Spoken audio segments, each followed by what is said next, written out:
Bonjour les enfants, bonjour Julie, Pablo, Samuel et un petit coucou tout particulier aujourd'hui à Noam qui aime bien aussi les lectures de Palou. Bientôt les vacances. Certains d'entre vous iront peut-être à la mer. Alors j'ai décidé de déjà maintenant vous emmener à la mer pour un concours de château de sable. Ça s'appelle le Grand Concours. Chouette, il va y avoir un concours de château de sable, s'exclame Virginie. Pah, des châteaux de sable, c'est pour les bébés, dit son frère Fabien qui adore la taquiner. En tout cas, les voisins, ils vont le faire, eux. Et ils savent même ce qu'ils bâtiront, fait Anaïs de sa petite voix pointue. Fabien réfléchit à toute allure. Si les voisins le font, eux aussi vont y participer. Et comme il est l'aîné, c'est lui qui commandera. Julien, le petit dernier, est le seul à n'avoir rien dit. Son pouce dans la bouche, il regarde les goélands qui survolent la plage. C'est si joli ces oiseaux qui volent au-dessus de l'océan. Ça y est, le jour du concours est arrivé. Sur l'immense plage de sable, les équipes sont en place et attendent le signal pour démarrer.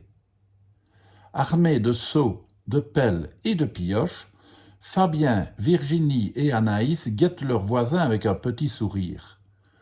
Eux aussi savent ce qu'ils vont bâtir, et ils sont certains de gagner. En slip de bain rouge, Julien leur tourne le dos. Il contemple l'océan. Comme l'eau est loin. C'est à cause de la marée, a expliqué papa. Mais personne n'a rien compris à cette histoire de mer qui monte et qui descend. Pas question de perdre du temps. Fabien dirige la construction. Virginie prend la pelle et creuse. Anaïs remplit les seaux de sable humide. Nous avons besoin de nombreuses tours. Et moi, je vais commencer à construire les murs. Il n'a rien demandé à son petit frère. Alors Julien, un peu vexé, commence à ramasser des coquillages.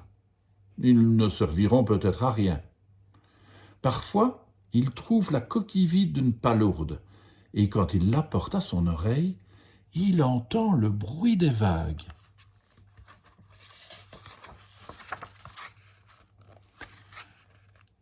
La construction a belle allure à présent. Les murs sont hauts et hérissés de tours. À l'aide de moules, Anaïs les décore de motifs. Une étoile de mer, un hippocampe, une pieuvre. Fabien et Virginie creusent les fossés qui entourent le château. Ils doivent être très profonds. Un peu plus loin, Julien chantonne en jouant avec des algues que la mer a déposées. La la la, une jolie algue verte, la la la, une jolie algue de mer. Ah, je savais qu'il ne nous aiderait pas. Il est trop petit, grogne Fabien. Mais si, attends, avec ces algues, on va faire les jardins, répond Virginie. Aussitôt, elle appelle son petit frère. Julien, viens nous voir et apporte-nous de jolies algues. Tout content de servir à quelque chose, Julien accourt, mais aïe aïe aïe! Il se prend les pieds dans un râteau et tombe sur la plus haute tour du château fort. Quel idiot celui-là, tempête Fabien. Allez, file, va-t'en. Va avec papa et maman. Il va falloir tout refaire. Allez les filles, au boulot. Julien s'éloigne, la tête basse. Un ballon vient rouler à ses pieds. Il ne le regarde même pas.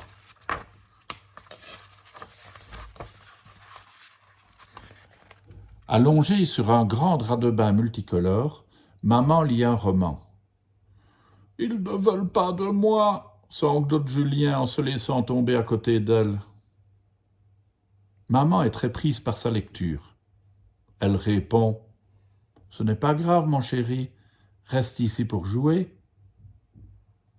Installé sous le parasol, papa attire son petit garçon à lui. Il lui enduit le dos de crème solaire.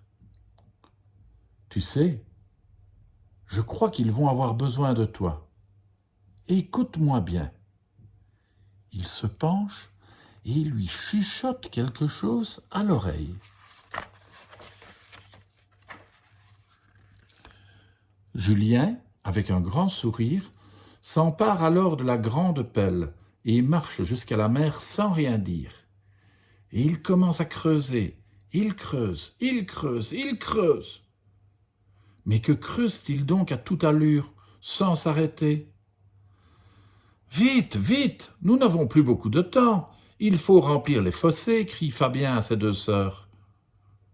Tous les trois se précipitent vers la mer, remplissent des seaux d'eau, reviennent les déverser tout autour du château. Mais le sable absorbe l'eau au fur et à mesure. « Nous n'y arriverons jamais !» se lamente Fabien en se retournant comme un fou remplir son seau.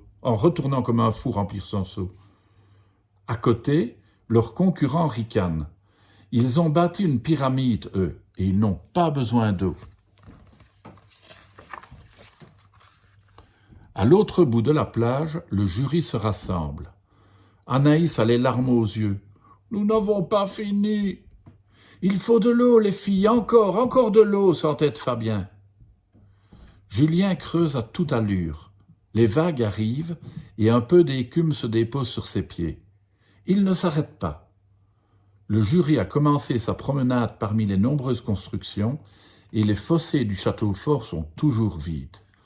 Fabien, Virginie et Anaïs sont désespérés. Julien est le seul à ne pas avoir abandonné.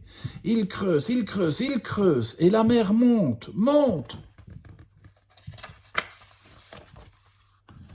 Mais que se passe-t-il tout à coup ? Les fossés autour du château se remplissent tout seuls. Non, pas tout seuls. Les trois enfants se retournent très surpris. Pendant qu'ils bâtissaient leur château, la mer a monté.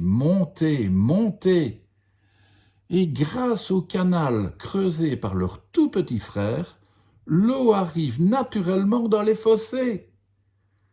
Le jury s'extasie. Oh, quel beau château! Regardez ces étoiles de mer, ces pieuvres, ces hippocampes, et les algues. Oh, quelle bonne idée! Et ce sont les seuls concurrents à avoir eu l'idée d'utiliser la marée. Oh, vraiment, ils méritent le premier prix. Fabien, Virginie et Anaïs sont tout fiers. Ils regardent, reconnaissants, leur petit frère. C'est sûr, la prochaine fois, il participera avec eux au concours. Julien, lui, leur tourne le dos. Il observe un voilier au voile bleu. C'est si joli, un voilier qui danse sur la mer. Et voilà, quand vous irez à la mer avec le petit frère ou la petite sœur, pensez qu'ils peuvent être utiles à quelque chose pour faire le château. À demain les enfants.